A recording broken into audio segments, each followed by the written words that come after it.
part of that plan, of course, is to induce the gradual surrender of American sovereignty, piece by piece and step by step, to various international organizations, of which the United Nations is the outstanding but far from the only example. Now, here are the aims for the United States. 1, greatly expanded government spending for every conceivable means of getting rid of ever larger sums of American money as wastefully as possible.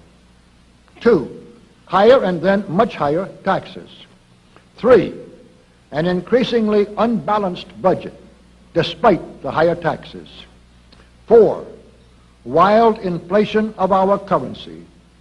5, government controls of prices, wages, and materials, supposedly to combat inflation.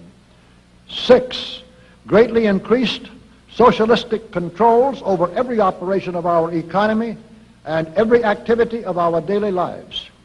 This is to be accompanied, naturally and automatically, by a correspondingly huge increase in the size of our bureaucracy and in both the cost and reach of our domestic government. 7, far more centralization of power in Washington and the practical elimination of our state lines. There is a many-faceted drive at work to have our state lines eventually mean no more within the nation than our county lines do now within the states. 8, the steady advance of federal aid to and control over our educational system, leading to complete federalization of our public education. 9, a constant hammering into the American consciousness of the horror of modern warfare, the beauties and the absolute necessity of peace, peace always on communist terms, of course. And 10, the consequent willingness of the American people to allow the steps of appeasement by our government which amount to a piecemeal surrender of the rest of the free world and of the United States itself.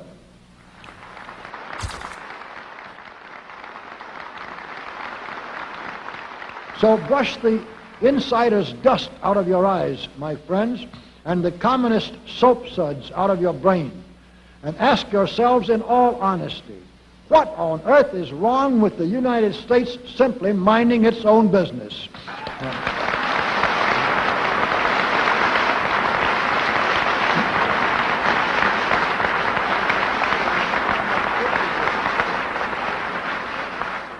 Or with having its foreign policy function primarily for the safety and benefit of the American people.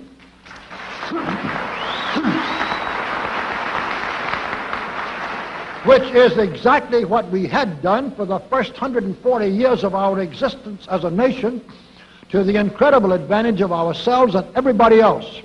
Everybody, that is, except a numerically small clique of power-lusting conspirators who had somehow inflicted themselves on a gullible world. While we turn to a very brief summarization of what we hope the John Birch Society will help and even sometimes lead the American people to accomplish during the next 15 years.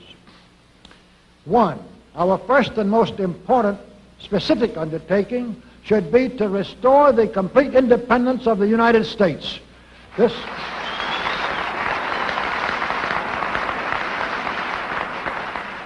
This includes our resolution to get us out of the United Nations and get the United Nations out of the United States.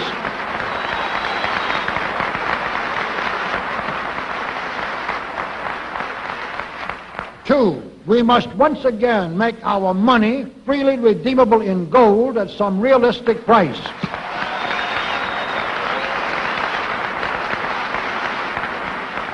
And we must take all practicable legislative steps to prevent a recurrence of the enormous thievery and other subversive crimes that have been perpetrated on the American people through a contrived inflation by every president from Franklin Roosevelt through Richard Nixon. 3, we should reduce the number of government bureaus, of government civilian employees, and the whole quantity of government by at least 50%.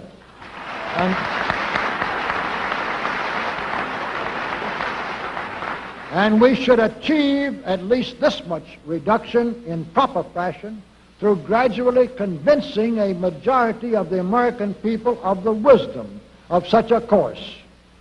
4, we should withdraw all American troops from every spot on earth that is not American soil, except when and where such troops may be required as decided by Congress to protect American lives and property from criminal vandalism.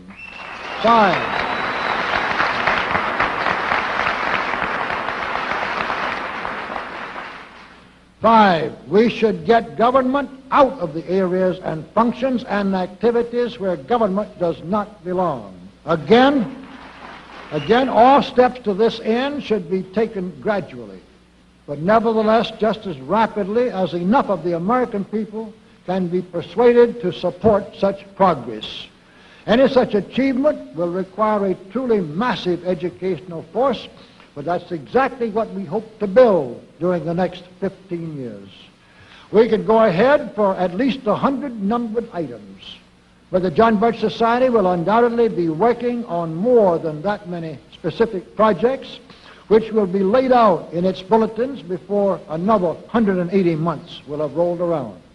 And all of these projects will fit into the general pattern indicated by the 5 major objectives listed above. So let's really wind up this marathon monologue with one final thought. None of us can guarantee anything about what the future will bring. Your speaker knows what a job we have before us to rid our country of the scourge of communism within the next few years, and then to go ahead on our constructive program so well that 15 years from now we shall already be entering an era of far less government, of a much sounder sense of responsibility, and, with God's help, of a better world. But I sincerely believe that it can be done, and this much I know. If every man and woman in this audience should leave here tonight feeling in his or her own mind and heart that it can and must be done, then it surely will be. And so, all of you patriots of good character, good conscience, and noble ideals, whom we can reach with the filmed version of this speech in 1,000 other audiences, it is with a great deal of confidence and energizing will to win that we invite you to join us in our epic undertaking.